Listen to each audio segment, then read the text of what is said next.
Salut à tous, aujourd'hui on se retrouve dans une nouvelle vidéo pour voir comment supprimer le code d'activation iCloud sur iPhone.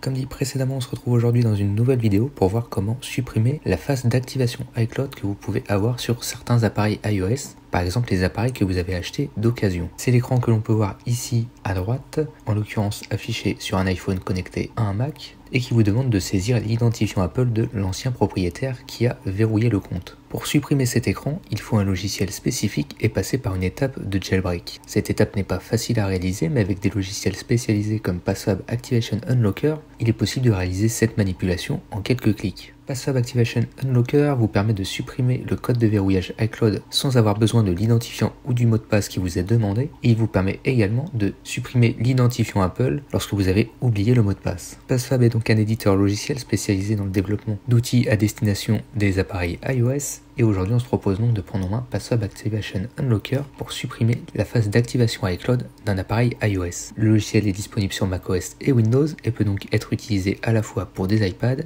et des iPhones. Attention cependant, certains types d'appareils ne sont pas pris en charge, il vous faut une certaine version d'iOS minimum et maximum pour pouvoir réaliser l'étape de jailbreak. Comme expliqué sur le site du constructeur, les dernières versions d'iOS 15 sont prises en charge avec l'iPhone 13 et pour le plus vieil appareil qu'il sera possible de déverrouiller, on aura l'iPhone 5S. Les téléphones avant l'iPhone 5S ne sont pas pris en charge. Autre point important, après l'étape de jailbreak, certains services ne seront plus accessibles comme la carte SIM. Il faut donc en avoir conscience avant de réaliser cette manipulation.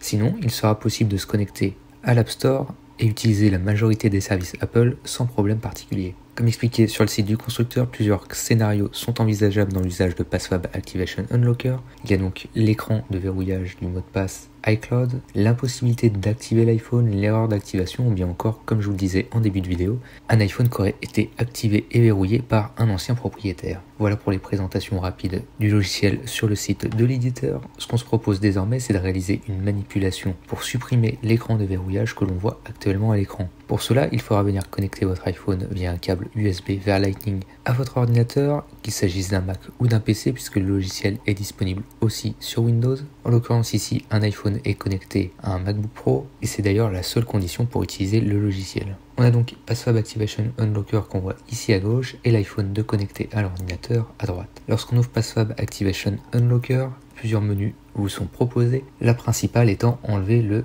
verrouillage d'activation iCloud qui est la fonctionnalité phare de ce logiciel. Comme expliqué, il permet de contourner le verrou d'activation iCloud pour configurer à nouveau un appareil. Évidemment, on ne conserve pas les données présentes sur l'appareil, on va procéder à une réinstallation complète d'iOS avec un système de jailbreak pour supprimer le mot de passe iCloud qui est demandé lors de la configuration. Enfin, on note qu'il est aussi possible de déverrouiller l'identifiant Apple, c'est-à-dire de supprimer l'identifiant Apple et de désactiver localiser mon iPhone en quelques étapes. Enfin, autre fonctionnalité mais qui est plus destinée au marché chinois, c'est la désactivation du son de la caméra, puisqu'en Chine, il existe une loi qui oblige les appareils photo à émettre un son lorsqu'une photo est prise, ce qui n'est pas le cas en Europe. Ce logiciel permet donc de supprimer cette limitation qui est spécifique au marché chinois. Passé ces quelques détails, on va donc voir comment supprimer le code de verrouillage iCloud de cet iPhone. La première étape est de commencer en cliquant sur le bouton central Commencer. Ici, nous pouvons voir que l'iPhone est bien connecté et on peut donc passer à l'étape suivante en cliquant sur le bouton Commencer en bas à droite. On nous demande d'accepter les conditions générales d'utilisation et on nous rappelle que cette opération doit être réalisée uniquement si vous possédez les droits nécessaires pour réaliser la manipulation en question. On nous rappelle qu'après avoir supprimé le code de verrouillage iCloud, on ne pourra plus utiliser le téléphone pour réaliser des appels ou pour utiliser les données cellulaires. On pourra cependant l'utiliser pour se connecter à l'App Store, l'iTunes Store et les autres services Apple. Enfin, on nous indique aussi quelles versions d'iOS sont prises en charge par le logiciel. Ici, on peut donc lire que l'iPhone 5S à l'iPhone 10 et les systèmes plus récents sont pris en charge et toutes les versions de iOS 12.3 à la 13.5.1 sont pris en charge à l'exception de iOS 12.4.5, 12.4.6 et 12.4.7. Si l'iPhone que vous avez dispose de cette version d'iOS, vous ne pourrez alors pas procéder à l'étape de jailbreak. Une fois que l'iPhone est connecté, PassFab Activation Unlocker va jailbreaker votre appareil. Mais dans un premier temps, il va télécharger l'outil de jailbreak, qui est un micro-logiciel qui va être téléchargé sur votre ordinateur, puis injecté dans votre téléphone. L'objectif est de contourner le verrouillage iCloud.